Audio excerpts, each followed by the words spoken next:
this is Dr. Tara Arnold talking to you about the Bottom-Up Sensory Healing for Eating Disorders and Trauma workshop coming up at the Knowledge Tree.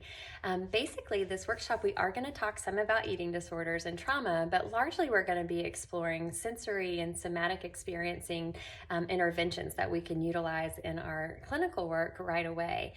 So it's a really fun workshop. We do a lot of experiential tapping, butterfly hugs, sensory experiencing with Peter Levine. We see Vessel Vanderkolk and really utilize a lot of the different trauma experts and sensory experiencing experts.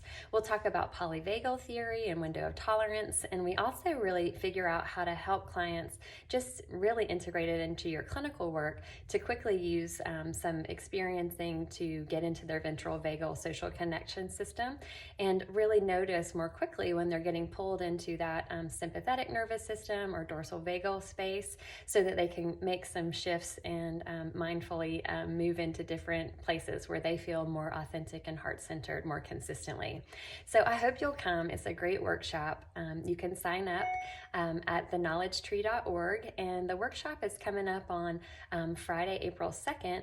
It's an all-day workshop for 5 CEUs, and it's a really fun experience. So even if you don't work with eating disorders, I hope that you'll come, get a little review of eating disorders, but learn a lot of in vivo experiential pieces that you can put into your clinical sessions right away. So again, Dr. Tara Arnold for the Knowledge Tree. I hope that you'll come on April 2nd. Thank you.